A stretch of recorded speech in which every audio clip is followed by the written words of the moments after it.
Hello ma'am, good day. This is Chorita Salabo from BSed English 1B.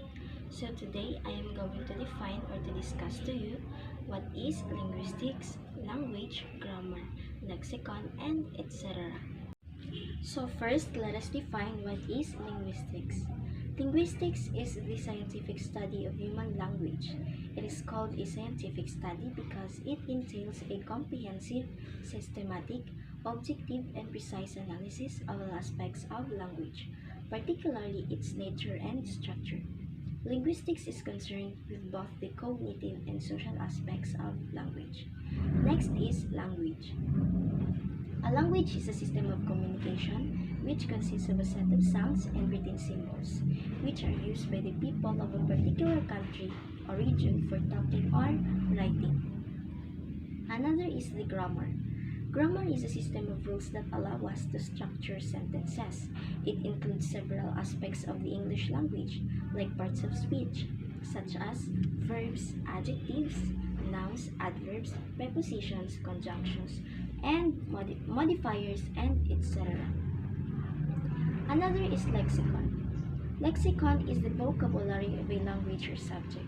Now Hitler, Go Ahead, Run, and Baltimore Chop are part of the baseball lexicon. Lexicons are really dictionaries, though a lexicon usually covers an ancient language or the special vocabulary of a particular author or field of study. Another one is phoneme. Phoneme in linguistics, it is the smallest unit of speech distinguishing one word or word of element from another as the element P in tap, which separates that word from tab, tag, and tan. A phoneme may have more than one variant called an allophone, which function as a single sound. Another is morpheme. Morpheme is a short segment of language that meets three basic criteria. First, it is a word or a part of a word that has meaning. Second, it cannot be divided into smaller, meaningful segments without changing its meaning or leaving meaningless remainder. Another is lexeme. Lexeme is a basic abstract unit of meaning, a unit of morphological analysis in linguistics that roughly corresponds to a set of forms taken by a single root word. For example, in English, run, runs, run, and running are forms of the same lexeme, which can be represented as run. Another one is context. Context refers to those objects or entities which surround a focal event. In these disciplines, typically a communicative event of some kind. Context is a frame that surrounds the event and provides resources for its appropriate interpretation. Another is syntax. This syntax is one of the five main components of language. It is the study of how individual words and their most basic meaningful units are combined to create sentences is known as syntax. As words are grouped together, when we communicate, we must follow the rules of grammar for our language. In other words, it is syntax. Another one is the pragmatics. Pragmatics is a field of linguistics concerned with what a speaker implies and the listener infers based on contributing factors like the situational context, the individual's mental states, the preceding dialogue, and other elements. Another is macro skill. Macro skill refers to a primary key, main and larger skill set relatives to a particular context. It is commonly referred to in English language. The four macro skills are listening, speaking, writing, and reading. It is to develop the four primary skill and language learning. We have also here the micro skills. Micro skills refers to specific competencies for communicating effectively. Another one is linguistic competence. It is the system of unconscious knowledge that one knows when they know a language. It is distinguished from linguistic performance, which includes all other factors that allow one to use one's language in practice. The term linguistics performance was used by Noam Chomsky in 1960 to describe the actual use of language in concrete situations. It is used to describe both the production, sometimes called parole, as well as the comprehension of language. Now let us move on to phonology. Phonology is the study of the patterns of sounds in a language that across languages. Put more formally, phonology is the study of the categorical organization of speech, sounds in languages, how speech sounds are organized in the mind and used to convey meaning. Phonetics. Phonetics is the study of human speech. Phonetics includes the study of how sounds are physically produced. Another one is phoneme. Phoneme is the smallest sound unit in a language that is capable of conveying a distinct meaning, such as the S of sing and the R of ring. Another one is morphology. Morphology is the study of how parts of words called morphemes create different meanings by combining with each other or standing alone.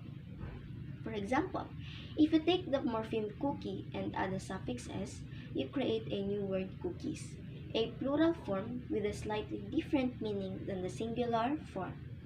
Another one is syntax. This syntax is under the branch of linguistics. Is the study of sentence structure and of how sentence structure interacts with other dimensions of linguistics information such as phonology, morphology, semantics, and pragmatics. Another one is first language.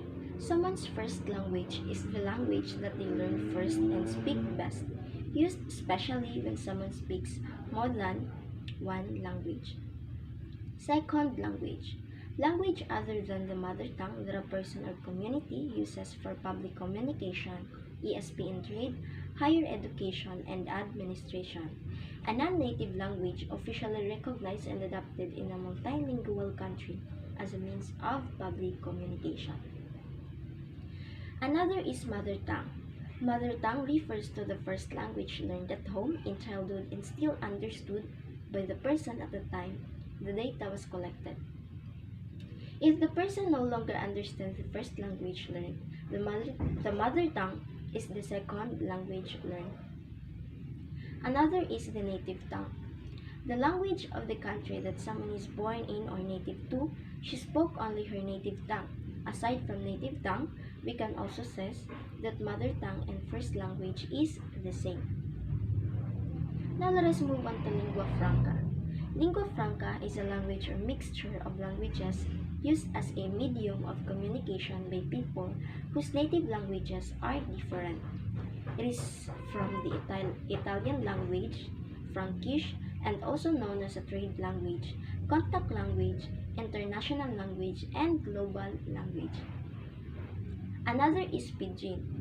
Pidgin is a simplified form of speech formed out of one or more existing languages and used as a lingua franca by people who have no other language in common, also known as a pidgin language or an auxiliary language.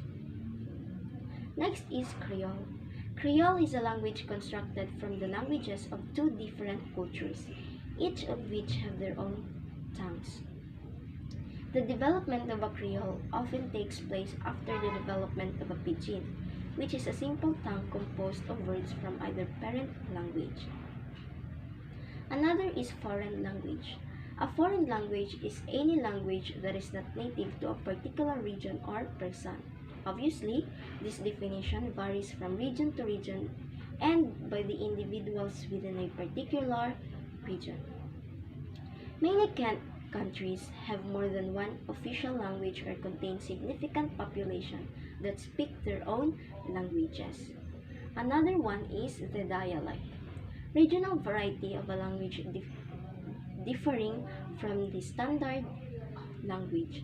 A variety of a language used by the members of a particular group or class. Another one is the International Phonetic Alphabet, or IPA.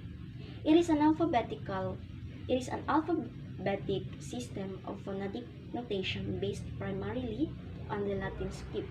It was devised by the International Phonetic Association in the late 19th century as a standardized representation of speech sounds in written form.